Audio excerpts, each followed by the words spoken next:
नमस्कार मित्रांनो, माझं नाव तुषार। सोनं खरेदी करताना अक्षरशः मित्रांनो तुम्हाला फसवलं जातंय।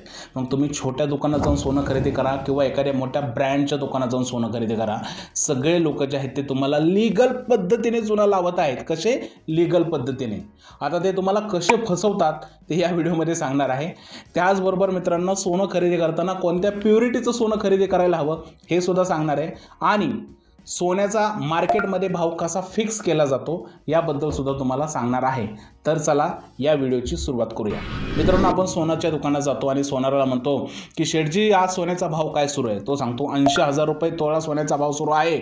आपण काय म्हणतो, ठीक आहे, गुगलवरती जातो, भाव सर्च करतो, तिकडे आपल्याला दिसतो 77,000। त्याला बोलता की भाई इकडे तर 77,000 दाखवत आहे। तर तो काय बोलतो, आम्ही गुगलचा भाव जो आहे तो मान्य करत नाही, गुगलवर जो भाव असतो तो चुकीचा भाव असतो, आमच्याकडे जो भाव आहे तो वेगळ्या पद्धतीने ठरवला जातो। आता तो कशा पद्धतीने ठरवला जातो त्याबद्दल थोडंसं जाणून घेऊया। सुरुवातीला तुम्ही समजून घ्या सोन्याची प्युरिटी काय असते आणि ती कशा पद्धतीने ओळखायची। तर काय करायचं आहे मित्रांनो, तुमच्या स्मार्टफोनवर जायचे, गुगलला जायचे आणि तिकडे गोल्ड प्युरिटी चार्ट ओपन करायचा आहे। काय गोल्ड प्युरिटी चार्ट? अशा पद्धतीचा तुम्हाला गोल्ड प्युरिटी चार्ट दिसेल। इकडे स्पष्ट लिहिलेलं आहे 24 कॅरेटचं सोनं म्हणजे सगळ्यात ओरिजिनल सोनं, त्यामध्ये 100% प्युरिटी असते। 22 कॅरेटचं सोनं म्हणजे 91.77 म्हणजेच काय तर 91.7 एवढी जी आहे ते त्यामध्ये प्युरिटी आहे। ज्यावेळेस आपण 22 कॅरेटचं सोनं खरेदी करतो त्यावेळेस 916 असा एक हॉलमार्क सुद्धा त्यावरती असतो। तो हॉलमार्क म्हणजे काय तर 91.7% एवढं सोन्याची प्युरिटी 22 कॅरेटमध्ये आहे, त्यासाठी तो हॉलमार्क असतो। त्यानंतर 20 कॅरेटचं सोनं आहे, 18 कॅरेटचं आहे, 14 कॅरेटचं आहे, 12 कॅरेटचं आहे, 10 कॅरेटचं आहे। जसजसे सोन्याचे कॅरेटची व्हॅल्यू कमी होत जाईल तशी सोन्याची प्युरिटी कमी होत जाईल। आता हे सोनार लोक तुम्हाला याच गोष्टीमध्ये फसवत आहेत मित्रांनो। ज्यावेळेस तुम्ही सोनं खरेदी करता त्यावेळेस सोनार लोक बोलतात की ताई, तुम्हाला सोनं खरेदी करायचं आहे ना, तर तुम्ही 18 कॅरेटचं सोनं खरेदी करा। 18 कॅरेटचं सोनं टिकाऊ आहे, मजबूत आहे, लवचिक अजिबात नाही, तुटणार नाही, तुम्हाला ते जास्त दिवस टिकेल। जर का तुम्ही हेच 24 कॅरेटचं किंवा 22 कॅरेटचं सोनं घेतलं तर ते तुटून जाईल, ते एकदम लवचिक असतंय। 22 कॅरेटचं तुम्ही सोनं घेऊ नका। अशा पद्धतीने लोकांचे कान भरले जातात आणि त्यांना 18 कॅरेट किंवा 14 कॅरेटचं सोनं घेण्यासाठी भाग पाडलं जातं। पण ज्यावेळेस तुम्ही 18 कॅरेटचं सोनं घेता त्यावेळेस तुमची खूप मोठी फसवणूक होते। ज्यावेळेस तुम्ही 14 कॅरेटचं सोनं घेता त्यावेळेस तुम्हाला अक्षरशः लुबाडलं जातं। आता कसं लुबाडलं जातं प्रॅक्टिकली समजून घेऊया। तर मित्रांनो, काय आहे की सोन्याची प्युरिटी कशी चेक करायची? साधं सरळ गणित आहे मित्रांनो। कॅल्क्युलेटर ओपन करायचं आहे मित्रांनो। समजा 24 कॅरेटचं सोनं आहे, त्याला 4.1 666 जे आहेत ते गुणायचे। येणारं जे समोर उत्तर आहे ती तुमच्या सोन्याची प्युरिटी आहे। इकडे 24 कॅरेट सोन्याची प्युरिटी किती आहे? 99.99 म्हणजे ऑलमोस्ट 100% प्युरिटीचं सोनं जे आहे ते 24 कॅरेटचं सोनं असतं। बऱ्याच जणांच्या मनामध्ये हा प्रश्न असेल की 4.166 का गुणायचं? तर ही स्टँडर्ड व्हॅल्यू आहे मित्रांनो। 1 कॅरेट सोन्यामध्ये 4.166 एवढी सोन्याची प्युरिटी असते, म्हणून ही स्टँडर्ड व्हॅल्यू आहे आणि याच व्हॅल्यूने जे आहे ती सोन्याची प्युरिटी काढली जाते। जर का तुम्ही इकडे 24च्या जागेवरती 22 कॅरेट केलं तर किती येते? 91.6 म्हणजे 916 जो हॉलमार्क असतो, हॉलमार्क यासाठी असतो की यामध्ये 91.66 एवढी सोन्याची प्युरिटी आहे।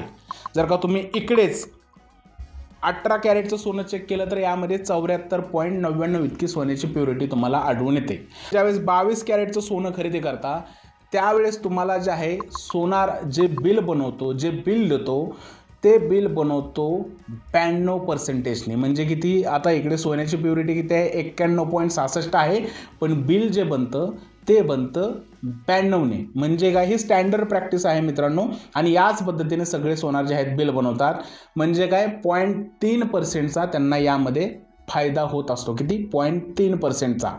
आता इकडे जे आहे ते आपलं जास्त नुकसान नाही आहे। 24 कॅरेटमध्ये तर आपला फायदाच फायदा आहे, कारण 100% प्युरिटी आहे। पण ज्यावेळेस तुम्ही 18 कॅरेटचं सोनं घेता त्यावेळेस त्याची प्युरिटी 74.99 इतकी आहे। पण सोनार लोक बिल बनवताना 76च्या प्युरिटीने ते बिल बनवतात। म्हणजे सोनार लोकांचा निव्वळ नफा 1.1% होतो आणि आपल्याला एक्स्ट्रा 1.1% पैसे त्याला जे आहेत ते द्यावे लागतात, कारण ती त्यांची स्टँडर्ड प्रॅक्टिस आहेत। ज्यावेळेस आपण सोनाराकडून सोनं घेतो त्यावेळेस आपल्याला 76च्या प्युरिटीने पैसे द्यायला लागतात 18 कॅरेटचे, पण ते सोनं आपण सोनाराला परत करायला जातो, मोडायला जातो, त्यावेळेस तो आपल्याला 74.99नेच पैसे देतो। म्हणजे आपलं 1.1% सपशेल इकडे नुकसान आहे।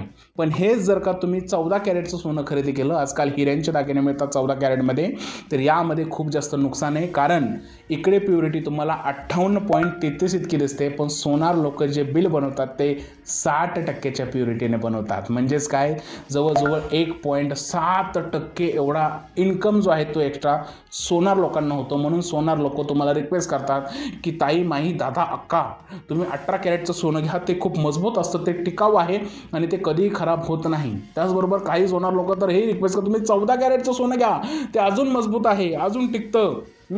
कारण यामध्ये या लोकांना एक्स्ट्रा पैसे भेटत असतात, खूप जास्त फायदा जो आहे तो यांना इकडे होत असतो। त्यामुळे मित्रांनो, सोनं खरेदी करताना तुम्ही एक गोष्ट लक्षात ठेवायला हवी की तुमच्याकडे पैसे कमी असतील तर कमी ग्रॅमचं सोनं करा, पण सोनं 22 किंवा 24 कॅरेटचंच करा। जेवढ्या कमी कॅरेटचं तुम्ही सोनं कराल तेवढं तुमचं खूप जास्त नुकसान होणार आहे। तुम्हाला सोनार सांगतो की 80,000 रुपये तोळं सोनं सुरू आहे, त्यावेळेस तो इन्क्लुडिंग GST आकडा सांगत असतो, कारण त्यांनी ज्यावेळेस सोनं खरेदी केलेलं असतं त्यावेळेस त्यांना GSTचं क्रेडिट मिळालेलं असतं। पण ही लोक आपल्याकडून एक्स्ट्रा 3% GST वसूल करतात। ज्यावेळेस आपण त्यांना बिल मागतो त्यावेळेस ते बिलावरती 3% एक्स्ट्रा GST वसूल करतात।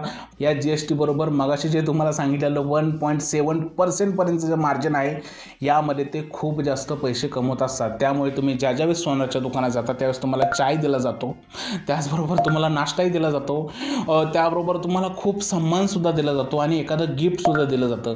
का दिलं जातं, तर यामध्ये या लोकांचा खूप जास्त बेनिफिट असतो। तुम्ही सोनाराला म्हणता की आज सोन्याचा भाव 80,000 रुपये आणि गुगलवरती तर 75,000 रुपये दाखवतंय, त्यानंतर सोनार म्हणतो अरे गुगलचा भाव आम्ही ग्राह्य धरत नाही, गुगलचा भाव हा खोटा भाव आहे, असं सोनार लोकांचं स्पष्ट म्हणणं असतं। मग नक्की सोन्याचा भाव कसा ठरवला जातो, सोनार जे आहे ते कोणत्या पद्धतीने सोन्याचा भाव ठरवतात, तर मी तुम्हाला सांगणार आहे की सोनार जे आहे ते कोणत्या पद्धतीने सोन्याचा भाव ठरवतात। ते काय करायचं आहे, अवघड नाही आहे, स्मार्टफोन घ्यायचा आहे, स्मार्टफोनवरती तुम्हाला सर्च करायचं आहे गोल्ड स्पॉट प्राईस, जी पहिली वेबसाईट येणार आहे ते ओपन करायचे। त्याच्यामध्ये सरळ सरळ ऑप्शन आहे बघा, गोल्ड, INR आणि इकडे ग्रॅम लिहिलेलं आहे। तुम्ही पहिल्यांदा वेबसाईट ओपन कराल तर इकडे इंटरनॅशनल मार्केट आहे, कारण इंटरनॅशनल मार्केटने सोन्याचा भाव जो आहे तो ठरत असतो। तर इंटरनॅशनल मार्केटमुळे इकडे जे आहे ते INRच्या जागेवर USD असेल आणि ग्रॅमच्या जागेवर ऑन्स लिहिला असेल, त्या ऑनच्या जागेवरती जे आहे ते तुम्हाला ग्रॅम सिलेक्ट करायचं आहे आणि USDच्या जागेवर INR सिलेक्ट करायचं आहे। जास्त अवघड नाही आहे, तिकडे ऑप्शन येतो। आता यामध्ये तुम्हाला स्पष्ट दिसतंय की 7,033.92 इतका सोन्याचा सध्याचा भाव सुरू आहे। ती 7,033.92 इंटू 10 म्हणजे एका तोळ्याचा भाव सध्या किती सुरू आहे, 70,339.2 इतका सोन्याचा भाव सध्या सुरू आहे। आता सोनार लोक आपल्याला कसं सांगतात, यामध्ये ॲड काय काय होईल बघा, प्लस 3% GST ॲड होईल, अजून प्लस 1% सेस ॲड होईल, प्लस 6% जे आहे ती इम्पोर्ट ड्युटी ॲड होईल। म्हणजे टोटल किती, 77,564 एवढा जो आहे तो सोन्याचा भाव, हा 24 कॅरेटचा भाव आहे मित्रांनो। यामध्ये मार्केट पण बऱ्याच गोष्टी जस्टिफाय करतं। जर का मार्केटची डिमांड जास्त असेल, सोन्याची डिमांड जास्त असेल तर 400-500 रुपये दर जास्त असू शकतो, आणि मार्केटची डिमांड कमी असेल तर यामध्ये 400-500 रुपये सोन्याचा भाव कमी असू शकतो। पण साधारणतः अशाच पद्धतीने सोन्याचा भाव ठरवला जातो। जे तुम्हाला मनी कंट्रोलच्या वेबसाईटवरती भाव दिसतो तो भाव ॲक्च्युअल नसतो, इंटरनॅशनल मार्केटचा अशा पद्धतीने सोन्याचा भाव ठरवला जातो आणि हे सोनार लोक अशा पद्धतीने सोन्याचा भाव काढत असतात। त्यामुळे ज्यावेळेस तुम्ही सोनं खरेदी करायला जाईल आणि सोनार तुम्हाला म्हणेल की बाबा एवढं एवढं जो आहे सोन्याचा भाव आहे, तुम्ही सरळ गुगलवरती जा, गोल्ड स्पॉट प्राईस टाका, ती अमाऊंट बघा, त्यामध्ये तुम्ही plus 3% GST, 1% cess plus 6% import duty add करा आणि जी अमाऊंट येईल ती सोनाराला दाखवा की बाबा सध्या हा भाव सुरू आहे, तू आम्हाला कोणता भाव सांगतोय, कोणाला मूर्ख बनवतोय। आणि ज्यावेळेस सोनार भाव सांगेल त्यावेळेस विचारा की तू जो हा भाव सांगतोय तो इन्क्लुडिंग GST सांगतोय का। जर का तो म्हणला नाही इन्क्लुडिंग GST सांगतोय तर त्याला हे दाखवा, इकडे असं कसं काय येतंय, तू कसं काय बोलतोय आम्हाला एवढा, त्यामुळे सोनं खरेदी करताना विचार करा मित्रांनो. 18 कॅरेटचं 14 कॅरेटचं सोनं खरेदी करू नका, त्यामध्ये तुमचं खूप मोठं जास्त नुकसान आहे. 22 आणि 24 कॅरेटच्या सोन्याची खरेदी करा आणि विशेष करून सोन्याचा भाव कसा ठरवला जातोय हे सुद्धा सोनाराला दाखवा, म्हणजे सोनार तुम्हाला फसवताना 10 वेळा विचार करेल. मित्रांनो, ही होती सोन्याबद्दलची माहिती. नक्कीच तुम्हाला आवडली असेल. काही गोष्टीबद्दल प्रश्न असतील तर प्लीज कमेंट सेक्शनमध्ये विचारा, मी तुम्हाला नक्कीच उत्तर देण्याचा प्रयत्न करेन. व्हिडिओ आवडला असेल तर त्याला लाईक करा, शेअर करा आणि अशाच पद्धतीचे पुढे व्हिडिओ घेऊन येणार आहे, त्यामुळे चॅनलला सबस्क्राईब करायला सुद्धा विसरू नका. भेटूया पुढच्या व्हिडिओमध्ये. तोपर्यंत भारत माता की जय.